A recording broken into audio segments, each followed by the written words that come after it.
lan lay soppi ci langue politique bi da ngeen ci dëgg jàngatu benn chercheur franco-algérien ci Soudan Omar El Béchir daañu ko déglu gannaaw benn enquête biñ fa ubbi soxal ñawteef yi ñu nemmeeku ca Darfour. jërëjëf Anna ba ci kanam ngir yaatal gi ñeel yooyu xibaar yi bitim réew sport gi Malal Junior Diagne maa ngi lay nuyu Malal. maa ngi la fay la Jassane. bismillah. daanu waxtaanee mbëbëtu président bu bees bu nekk ci stade de Mbour gannaaw ba mu fa wutoo Saliou Samb ne waa Mbour yi dañoo war a kon booloo den gennu say bu nu bëggee seen équipe bi dellu fa mu nekkoon maanaam di ami ndam ak ay trophée daanu waxtaanee itam wàllu basketball ñoom itam am nañu démb njiit lu bees étudiants yi tey xëy ku ca nekk yëkki sa kàddu wax la nga xaar ca moom. jërëjëf Malal yéen kaay yeeg Mamadou Mouhamed Ndiaye tey gis-gis ak RFM dañu fay teg ca place ba wàllug pàttaliku atum 2019 gi xibaar yi jëm ci pàttaliku gi ci li fi jaar na ay xibaar gën ca fës ak Haj Babacar Fall lay doon ci njeextalu xibaar yi ci technique bi Abdoulaye Diop. ca Mbour la ñuy wutaleeg jàppante yu mit yi fa am tey jëlee ci diggante nappkat yi ak takk der yi foofee nappkat yu àndul ñu ne ci taxawalub ñaareelu quai de pêche ci diwaan ga am na ci ñu ami gaañu am ñu ca yoon teg loxo leerali Abdourahmane Diallo. ay jàppante diggante policier ak pêcheur ci quai de pêche bu Mbour nappkat yi nee nañu bëgguñu ñaareelu quai de pêche buñ fa fas yéene def. quai de pêche bi nañ ko dem yóbbu ca teeba fii ba préfecture am na ay place ñu bañ na fii lañ koy def dégg fii fi la gaal yi rawee bu géej gi amee problème bu danger amee fi la ñu ajjaale ñun nag gis nga fii suñu bakkal lañ fi teg ndax ñun fii la ñu am buñ fi jógee fan la ñu jëm. policiers yi nag daal di jël ay gaz lacrymogène ngir tasaare ñi fuñ nekkoon.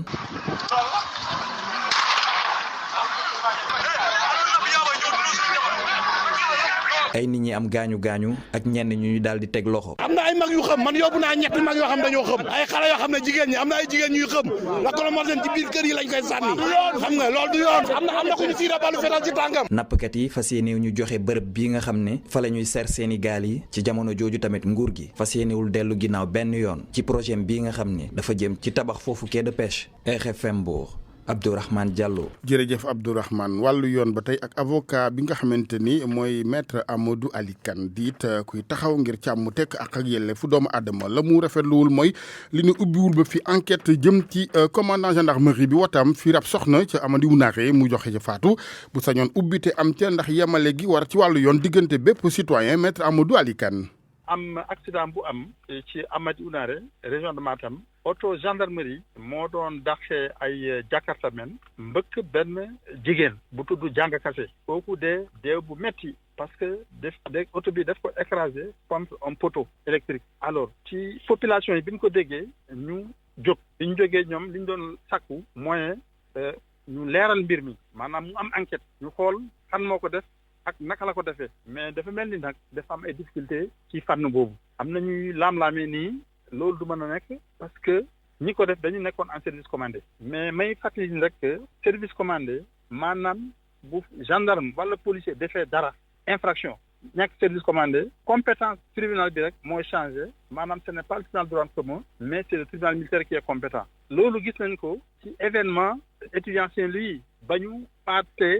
kii di ndem si yàlla Fallou Sène gis nañu procureur u Saint-Louis ubbi woon na enquête mais ba mu gisee ne que c'est dans l'exercice des fonctions dafa renvoyer dossier bi devant le tribunal militaire bi nga xamante ne Dakar rek la am fii itam noonu la war a demee ci suma gis-gis dañu war a ubbi information judiciaire alors su fekkente ne nag c'est une infraction militaire maanaam dans l'exercice des fonctions ñu renvoyer ko ici à Dakar devant le procureur de Dakar qui est compétent pour le tribunal militaire de Dakar parce que tribunal militaire fii rek la amee. Maître Amadou Ali Kane fàttali ne paat googu ak boobu accident juróon na fitna gu yëkkatiku ci Amady Unaare diggante askan wa wane woon ak mer ak takk der yi avocat yu Guy Marius Sagna ak étudiant yi ñu jàppoon lool ci kaso bi boobaak léegi ñoom dañuy ñaawlu li nga xamante ni moom la ñu duppee wàllu xaji ak seen ba ñenn ñi ña des di wéy di ne ci kaso bi waral ñoom yooyu avocat ginnaaw bi ñu ko jàppee discrimination xëy nañu def appel ak càkkuteef ngir ak xoolaat ñeel mbir yi ci kanamu chambre d'accusation cour d'appel am Ndakaaru kenn ci yooyu avocat maître Moussa Sarr ak Hadj Ndiogou Diène def nañ appel pour jël dossier bi yóbbu ko chambre d'accusation ndax ñun d'accord ñu benn yoon ci dogal bi nga xam ne moom la doyen des juges jël bàyyi juróom te ñett ñi ci des te ñoom ñëpp ñoo bokk fi ñu leen jàppee ak li ñu leen doon tuumale daanaka donc jàpp nañ ne loolu yenwul maanaa mbetteel la dogal bi ci ñun. gannaaw bi tribunal bañale woon liberté provisoire Guy Marius Sagna ak ñi mu àndal ndax bi yoon am nga ci yaakaar. waaw yaakaar nañ ko moo tax ñu def appel buñ ci amuloon yaakaar duñ ko def parce que mënoo jàppandoor juróom-ñetti nit ci benn place leen tuumal daanaka benn jalgati yoon bu nekkee ne am na ba pare nga bàyyi ci juróom tey ñi ci des loolu yenewul maanaa donc d'accord ci dogal boobu xel mënu koo nangu donc ñu ngi xaar ñu convoqué ñu pour ñu layoo ji mbir mi ci chambre d'accusation boobu nekk ci cour d'appel. Maître Moussa Sarr ba tey ci wàllu yoon nag àndandoo ak avocat yu docteur Babacar Diop bu Front démocratique bu Sénégal fas yéene ñoom it kalaame ñu ne administration pénitentiaire maanaam ñi yore garde gi ci biir kaso yi Sénégal li ko waral di dañu daal di jàpp ne daal seen leader docteur Babacar Diop ay garde pénitentiaire dañu ko mitital ci kaso bi mu nekkoon waral sax jamono ak entrée l'hôpital loolu nag ne ak dal jëmee ci moom docteur Babacar Diop soxna Amsatou Sow Sidibé jàngalekat ci wàllu yoon université Cheikh Anta Diop bu Ndakaaru ne su dee am na du lu jaadu rafetlu ko benn yoon rafetlu wut mu ne lan jàppee ay violation yoo xamante ne yu tëw a jeex la ci wàllu ak yelleef doomu aadama fii ci Sénégal soxna Amsatou Sow Sidibé. Babacar Diop dama dégg ci presse bi dégg laa ci am nag ne dañ ko torturer en prison ba soog ko génne su fekkee lu am la def nañu lu ñaaw def nañu lu garaaw loo xam ne nee nañu ñun nanguwuñu ko d'abord nit la ensuite suñu collègue la waa université la professeur d'université la bu doon ñaxtu parce que dafa xam charte yi lan lañ ko may mu dox ñu jàpp ko jàpp bi doyu leen ñu di ko torturer loolu nañ ko indemniser d'abord ensuite man dama état bi dañu war a bind ne dañu balu bu fekkee loolu am na dañu balu ci li xew te ñaka def nañ leen sanctionner ñu xam ni yaramu nit du weñ du bant du ma wax de mbaam de parce que animal dafa am ay droit waxtu mag nit kon boog c'est inadmissible te bu mu amati. professeur Amsatou Sow Sidibé doon addu ci jamono yu nekkoon ci ndaje doon waxtaane leneen ca Tivaouane journée bi nu jagleel wàllu daara yi def na fa proposition di xalaat bu mu jibal jëm ci état Sénégal fexe ba nataal mbooleem daara yi ci Sénégal cartographie gu koy may mu gën di baxel gune yi tout tànk yooyu ak seen ak yelleef ci yeneen jotaay xibaar daan ci ànd ak Cheikh Anta Diop ci Thiès. pour man RFM mooy rajo bi gën a jege askan wi. RFM rajo bi jaamu seen soxla. gouvernement bu Sénégal jugte programme logement sociaux maanaam ñi nga xamante ni ñoom la kàttan genn gi demeewul nenn ni téeméeri junniy dëkkuwaay ba daal di ci ubbi plateforme ci internet gi mbindu mi nag daanaka ak buuxante ndax xaat ñeent fukk ak ñaari junni ci doomu Sénégal yu bindoo gum donte am na ca ñu nu gàntal di 15% ya leeral yi ministre bi ñu dénk wàllum dëkkuwaay Abdou Karim Fofana nekkoon tey ganu RFM matin. inscription bi dañ bëgg mu leer sénégalais yi dem bindu 100000logements.com premier jour bi ñu ubbee système bi à 10h, le soir à 23h, on était à 10 000 inscrits. Samedi soir, on était à 28 000 inscrits. Démb 22h, balaa may tëdd gis naa ne on était à 42 000 inscrits. loolu nag yaakaaru sénégalais yi la ñun duñ ko foowee bépp sénégalais mën na ci bokk. dafa am décret bu tas maanaam bind loon nit ñi ba pare après naan jaar na fii ak dugg na fii génn fii xaar leen ak yooyu noonu mbir yi du déedéet politique bi dafa am nuñ ko tegee ci juróomi at la donc nit ñi bu ñu bindoo tamit dinañ ko segg dafa am ay conditions d'éligibilité yi lan la képp koo xam ne sénégalais nga da ngay am nationalité sénégalaise ñaareel ba mosoo am kër ci Sénégal doo mel ni Babacar Fall bëgg a dajale ay kër yu bëri wala njóogu ñetteel ba sa revenu warta weesu 450 000 francs dafa am décret bu ko wax mën na am dinañ ko évoluer loo léegi nag loolu bu defee nga bind ay conditions duñ la bàyyi noonu dinañ génne fichier bi ne diwkat bindu na ñu def enquête ci yow xam ndax dëgg-dëgg li nga déclaré loolu la bu fekkee am na nag état du Sénégal dafa am dispositif bu ma teg boo xam ne moom mooy la taxe ciment kilogramme de ciment boo gis rek état du Sénégal prélevé na ci 1 franc muy tonne bi 2000 francs ñu versé ko li nga xam ne mooy fonds de l'habitat social di nga dégg fii ak début d'année ci conseil des ministres yi ñu créé ko li ñu xayma mooy mois de septembre 10 milliards a ngi woon ci compte boobu buñ ko demee fii ak fin d'année 31 décembre mën na am dina ay 15 milliards état du Sénégal ne bépp promoteur dinaa la jox suuf gratuitement mais nag attention joxuma la ko ngir ngay def spéculation suuf si bu ñu la ko joxee dafa am ay conditions da nga war a tabax ay logements yoo xamante ne logements sociaux la ni ko décret bi waxee ñaareel ba mu ne la boo ko tabaxee ba noppi da nga ko war a jaay à un prix encadré at mu jot dinañ ñëw saytu boo deful li nga wax ñu nangu suuf si jox ko sa beneen morom boo xam ne mën na tabax. ministre Abdou Karim Fofana ñu dénk wàllu dëkkuwaay ak wàllum hygiène publique nekkoon tey ganu RFM matin xibaar bu ñu dab ñeel ab bus Tata buy lakk jamono yi ca booy tolloo collège Yacine Thiandoum fii ci Ndakaaru kon ngir ak mooy toog ngir ak taxawu jëm ci fànn woowee ñu ciy gërëm Maktar bu groupe Xalaas ak RFM ba tey ci xibaaru bëccëg ak rajo Futur Média ayu bés des ci li nga xamante ne mooy njeextalu contrat SDE diggam ak état Sénégal ci wàllu joxeem ndox meeg ci délai mi RFM di leen ci defal ak gëstu ci fanu ci toll xibaar yi RFM xamoon ni sax ku may wul nag fii leeg ayu bés bi jeex yëf ya départ ak si ñi am ci contrat beeg kër googu di siège fekk baax ci tugal leerali Mouhamed Ali Mouba. négociation yi diggante SD ak Suez ñu ngi continuer te fu mu toll nii ñu ngi modifier kon contrat liggéeykat yi ñu def ko au nom de Suez. État Sénégal nag mi ngi liggéey bu baax a baax ngir transfert bi mën a am ci 1er janvier 2020 ndaxte avenant bi ñu signé woon diggante État Sénégal ak SDE ci 31 décembre lay jeex bu ñu sukkandikoo ci ministre Serigne Mbaye Thiam contrat boobu kenn dootu ko renouveler kon Suez dina commencer liggéeyam 1er janvier waaye nag ba léegi ni contrat bi kenn signé wu ko waaye nag bu ñu sukkandikoo ci ay information yu jot loolu yàggatul dina am bala ajuma bi di ñëw côté liggéeykat SDE ñoom itam ñu ngi waajal ngir xool daal lu ñu jot a am ci wàllu acquis sociaux ngir kon Suez bañ ko salfaañee fu mu toll nii nag ci wàllu matériel SDE bi Suez war a jël négociation yi jot nañ leen def fu mu toll nii nag lu ñu xaati mooy que Suez dina jënd bépp matériel boo xamante ni soxla na ko waaye nag kenn mënu ko forcer mu jënd lu mu bëggul. jërëjëf Mouhamed ñu waxtaanee mbëbës ak wàllu yorin wi li tubaab di wax transversalité maanaam ñaar ci ministère ku ci ak sa wàll muy wàllu urbanisme ak habitat di dëkkuwaay naka noonu ñu dénk wàllu environnement donte borom xam-xam ci wàllu dëkkuwaay jàpp nañ ne ci li nga xamante ni mooy yorin wi wares na gën a mën a def jéego ci kanam gëstub Georges de ci Diop. mbëbës ab décharge nekk ci loxoy ñaari ministère de l'urbanisme ne transversalité moo am ci gestion bu dossier boobee. ministère yëpp dañuy bokk di liggéey amul kii jàppe nekk fële te buñ ne nag problème mu mbëbës ñëpp dañuy xalaat ministère de l'environnement waaye suñu ministère tamit dafa am volet bu ñu tuddee hygiène publique loolu moo tax ma jàpp ne bu jotee rek ñaari ministères yi commencé nañ ci liggéey déjà. transversalité waaw waaye Mamadou Berté yokk ci ne war nañoo gën a soreel xalaat gi ci ni ñuy saytoo lépp lu jëm ci wàllu mbalit. ñu bañ a delluwaat ci système dajale yépp ci benn bërëb comme nañ def ci mbëbës war nañ ko délocaliser collectivité locale bu ci nekk war nga xam ne am na foo ku ma la defee bu ñu ko defee noonu ñu xool nu ñu koy defee doonte mënul doon bu dee mënul doon collectivité locale bu nekk am modu collecte ak modu traitement am ñu seet nu ñuy def ba regroupé en intercommunalité 3, 4, 5 communes ñu am fu ñu koy kiiyee ñu xam nu ñuy def ak traitement bi ban xeetu traitement lañ koy def pour ñu génn ci ni ñuy def nii ay enfouissement yooyu yëpp dafa dépassé léegi daal yeneen xeetu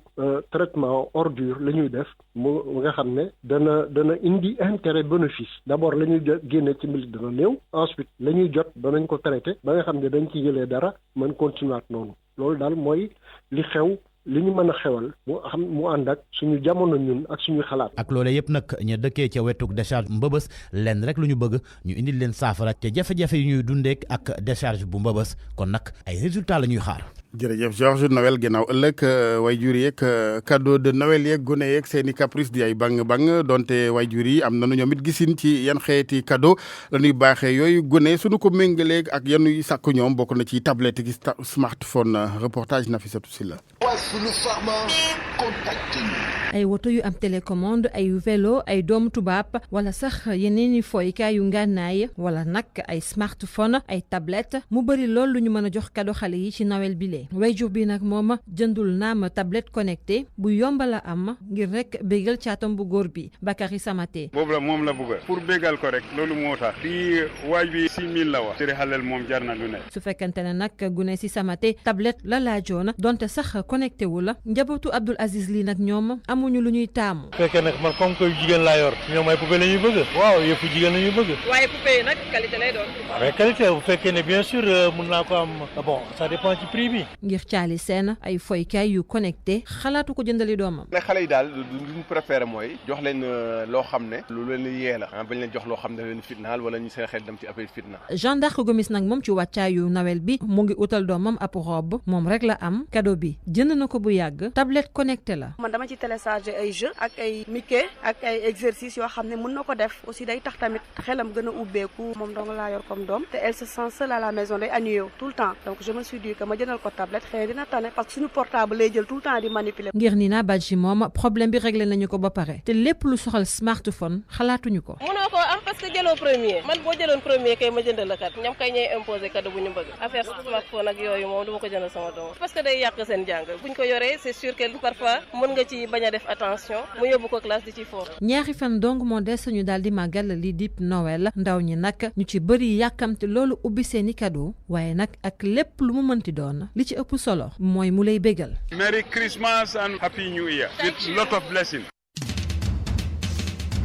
RFM bitim réew. ana kon waajal cadeau bi bu fi ne naan ko écho bi laay xaar mu ñëw ak yooyu ñu tàmbalee xibaaru bitim réew yeeg Algérie ci dëj ak général Gaïd Salah mi nga xamante ni amoon fa doole kattan lool jiite l'armée ba moo génnaat dina. télévision publique bu Algérie moo siiwal xibaar bi tey jii ci suba nee nañu ab crise cardiaque moom moo tax mu daal di faatu moom mi ne woon vice ministre de la défense ci dëggantaan ñu bëri jàpp ne moom moo yore woon nguur gi foofee ca Algérie donte ne nañ am nañ njiit bu bees di Abdelmajid Tebboune ndax dina soppi dara kon ci système politique bi foofee ca Algérie daal dinañ ko laaj ba chercheur franco-algérien bi di Khawes Sénéguer nekk itam bokk itam ci Timbuktu Institute ñu jokkoo tey ji ci suba ak moom ca Paris. Effectivement, le personnage en question était une personnalité clé. dëgg la général Salah moom nekkoon na ko am solo ci système politique bi ndax moom bokkoon na ci ñi nga xam ne doon doxal transition bi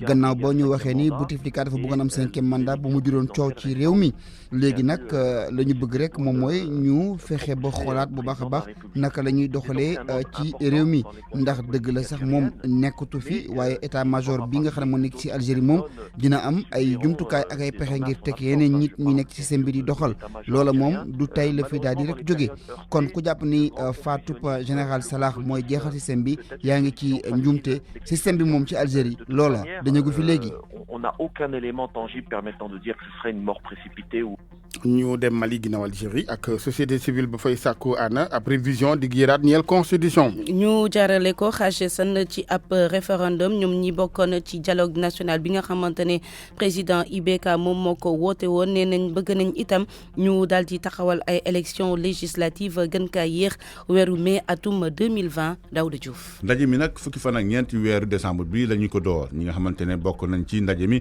bokk na ci société civile ak yenn parti politique yoo xamante ne ñu ngi yow ak ca Mali ñoom nag li ñu sàkk nag moom moo ñu am élection yoo xamante ne dañuy fa tànn ñi nga xamante ne ñoom ñooy député yi ak tamit ñu xoolaat charte réew Mali naka lañ ko war a rafetalaate daal ba nga xamante ne ku nekk gis sa bopp ne nañ jàpp nañu élection daana député yi bëgg nañ daal ñu am ko ci atum 2020 ñu xoolaat tamit li nga xamante mooy charte réew ma ñu fàttali ne ca Mali lu mel ni amoon na ci atum 2017 gannaaw nag ñu xool li nga xamante ne mooy décentralisation mbirum gox-goxaan yi naka la mën a doxee wante ñi nga xamante ne ñooy kujje gi ca député dañ koy tegoon maanaam dañ koy dutoon baaram ba ànd nañ ci woon lu mel sama moon ay blocage loolu moo tax sax président Ibrahima Boubacar Keïta sàkku nag dialogue national bi nga xamante ne mooy am ca Mali ñu def lépp nag moom pour lépp loo xamante ne xeex fitna ak ñi nga xamante ne jaay di si ñu mën a am trouver ab solution leneen loo xamante jàpp nañ ko nag mooy li nga xamante mooy opposition bi ñoom ñëpp nag dañoo woon ginnaaw léegi daje ma ñu jàpp fa nga xamante ne Azawad ñoom àndoon nañ ci mbir mi ndaxte ñoom signé nañ jàmm ak Bamako ci atum 2015 ñu fàtte nag dialogue bi mu ngi am ginnaaw bi nga xamante ne téeméer ak ñeent fukki soldat ak Mali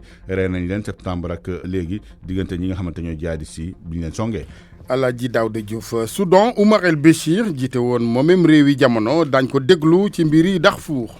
moom mi ne woon président bu Soudan kon bokk na ci ñi nga xamante ne ñoo visé wu ci benn enquête soxal ñawte fi ñu nemmeeki woon ca goxu Darfour yeneen itam responsable yu régime foofee ca Soudan kon ñoom itam bokk nañ ci enquête bi nga xamante ne kilifa yu bees yu Khartoum yi ñoom ñoo ko daal di taxawal bu ñu sukkandikoo ci waa RFI nag procureur général bi foofee nag ñu ngi xaar mu siiwal liste officielle nit ñi nga xamante ne ñoom la enquêteurs yi war a déglu ci mbir moomee. jërëjëf Anna Rocha. RFM Sport. Malal football bi la ñuy tàmbaleeg président bu bees bu stade de Mbour la mu bëgg mooy taxawal club bu am doole. te nee na loola foog mu jaar ci doomu Mbour yëpp booloo laxas seeni gocc ngir liggéey guddi yi ñu toll ni nag donte Saliou Samb jóge na fa léegi il faut ku ci ne def sa loxo ci yëf yi ngir mu antu njiit lu bees li Abdoulaye Gueye lay wuyoo. démission bi neexuñu ñu koy regretté bu baax waaye nag àdduna mooy doxee noonu day dem ba si yàgg ay tolof tolof am nit ñi jël seen responsabilité jël seen décision ñu sañoon mu def fi mais comme yàlla nii la ko dogalee ñun ñu jël suñu responsabilité en tant que ñu topp ko toppoon ci moom ak bureau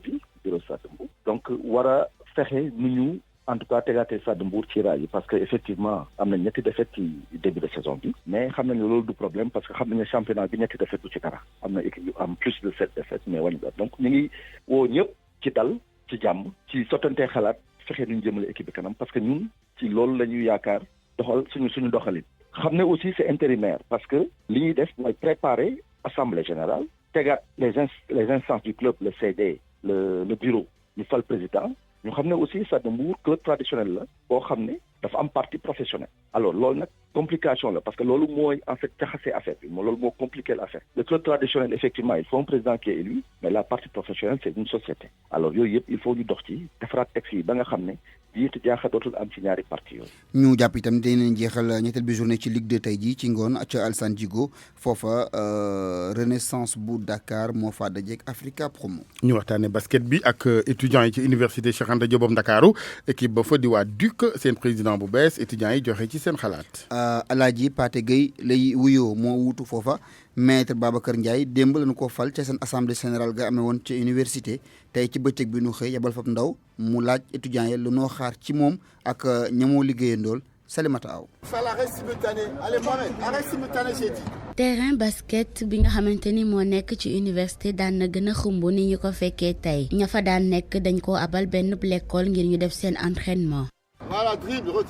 2, 3, 4, 5. njiit gu bees ci bopp Dakar Université Club Lamine Diédhiou di entraîneur basket ci club boobule ni yaakaar mun naa am ci équipe bi ñu nar a taxawal. doon la li nga xamante ne dina positif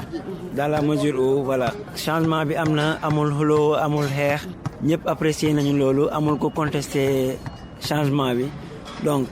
gis nañ li lu baax la quoi pour club bi. yorinu club gi bokk ci fa ñuy xaaree itam. njiit gu bees li côté buñ koy xaar mooy voilà côté relation entre dirigeant et voilà et la famille qui est là la famille basket la famille du DUC lu ñuy def ba préserver loolu wala pour améliorer plus davantage relation yi gestion équipe bi oui gestion voilà staff bi ak tamit lépp li nga xamante ne moom mooy tourner autour du DUC. supporters yi am seeni kàddu ñoom it ni ña ngay rafetlu tabb gi wante la ñuy xaar mooy ay ndam yu bëri yu raw yeñ fa fekk. ñu koy ñaanal yàlla rek pour jafe-jafe bi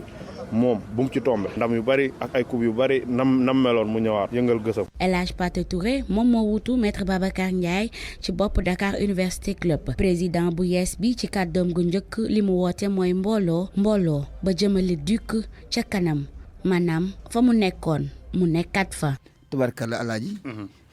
way wi daanu na. jërëjëfati. Malal Junior Diagne. yéenekaay yeeg Mamadou Mouhamed Ndiaye. jërë ngeen jëf docteur Babacar Diop may faju l'Observateur xëy na ko fajaro ubbil journal bi enseignant bi ci wàllu philosophie mi ngi nittali ci yéenekaay bi na mu nekke woon ca kaso bu Rëbës ba na mu fa génne keroog àjjuma akub liberté provisoire nee na toog na juróom-ñetti fan yoo xam ne aw ñam duggul ci gémmiñam da doon grève de faim li ko dugaloon ci grève de faim bi moo di condition yu bon ya mu nekkee woon ca kaso ba la doon jéebaane te amul woon meneen pexe mu dul def ab grève de faim docteur Babacar Diop wax waa l'Observateur ne it keroog àjjuma ba ñu koy génnee ca kaso ba am na ñeenti garde pénitentiaire yu ko fa duma yu mitti li indi coow li mu ne moo di kenn ca garde pénitentiaire moo ko daggal saagaw ndey mu delloo ko waa ji dóor ko mu fay ñuy kurpañante ñoom ñaar ci la yeneen ñetti garde pénitentiaire ñëwee ñu doon ñeent di ko sot-soto nee na nag du ko bàyyi mu sedd xàmmee na ñeenti garde pénitentiaire yi ko doon agressé doon ko fitnaal te dana leen yóbbu ci yoon di justice libération nee na ñu wax na ci mbiri ndem si yàlla Papis Gelongal mi faatoon ci l'accident ci autoroute à péage bi justice bi nee na faatu Papis Baba Diallo Gelongal lépp mi ngi gàlle ci ndoddal Eiffage mooy responsable bi moo waral mu sàkku ci moom mu jox fanweeri million njabootuk Papis Gelongal ñaari fereeram yi di Youssouf Kandé ak Moussa Mballo mu jox leen kenn ku ci nekk 14 millions francs CFA xaalisu CFA ci mim réew bu doon nit la ñu ne mi ngi sukkuraat ci dee la jëm ñu dem ci la tribune mi xëy bind ci xëtam mu njëkk ne CFA c'est fini la Sénégal ne ko beneen monnaie bu ñu naan éco moo ko fi war a wuutu éco mi war a wuutu CFA ci réew mi journal Le Quotidien xëy na di ñu wax li mu làmbool fa di ñu xamal ne donte suñu monnaie bopp lay doon terewul réewum France moo koy garanti ba léegi docteur Abdourahmane Sarr di ñu wax ci xët mu njëkk Walf Fadjri ne CFA gi ñu fi bëgg a jële indi fi éco dogal la boo xam ne mënees na koo jàppee lu baax ci demal sa bopp gi ñu bëgg l'Observateur mel ne ku naan ko du tax la woon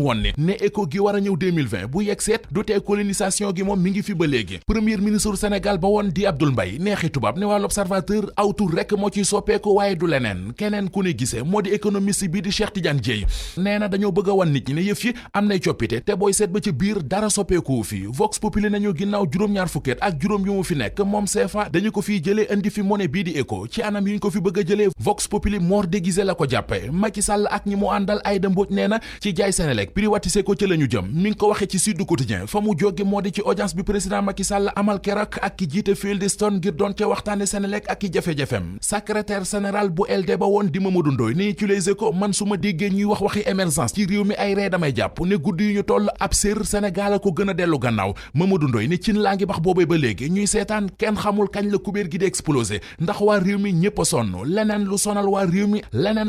réew mi enquête dina kay xëy na ci def enquête bu yaatu mu di tali yi ci koñi Ndakaaru yi te benn baaxu ci tali yu bari ci capital bi journal bi ne nañu kam bi neen la te nag kenn xamul fan la inde bi di folote ne maire yi ñoo ngi koy jiñ service yi état bi di ko jiñ maire yi ci biir gëstu bi journal enquête dem ca ba seetlu ne li yokku joote gi moo di ñàkk coordination gi am ci diggante service yi état bi lu ci mel ne ONAS ak AGEROUTE seen digg ak maire yi gox bi di Grand Yoff Sud Quotidien ma ngi ñu fay xamal luy raam loo xam ne bu ñu ko seetaanee ba mu yegg ca ñag ba du baax yëral xët mu njëkk journal bi samp nañu ca Grand Yoff benn gare clandestin boo xam ne oto yi daw diggante Ndakaaru ak Mbuur wala diggante Ndakaaru ak Kees ñoo fa yabe te li leen may doole ji journal bi gis ne guerre mu di corruption bokk na ci ne léeg-léeg dañuy gis ay agent yoo xam ne tuut sañu leen di bokkal day tax ñu ciy gëmm seen bët seeni gët ci xët mu njëkk Source A journal bi mi ngi ñuy xamal ne feetuk Noël gii ñu jëm ni mu tàmbalee neexul ci réew mi juróom-benn nit faatu nañu ci réew mi ci accident nga dem ca Ñaaxeen nga ca Kaolack am na fa benn femme boo xam ne ex jëkkëram moo ko jam paaka mu faatu L'Observateur mel ne ko naan ko ci limub ñooñee faatu dolli ci ndaw sii di jaaga kase ca Amady Unaade la dëkk waa gendarmerie ñoo ko faat benn jaaykatu dorog lañ doon dàqanteel ba far fiir ndaw si mu faatu. Groupe Amdi Institut, Savon de Marseille Alphé, Sengam Opalia, Warga Ndayane Jasmine Ndayane, FBM Banque Sénégal, Touba Darou Salam Karo ñoo leen doon may li ci yéenekaay.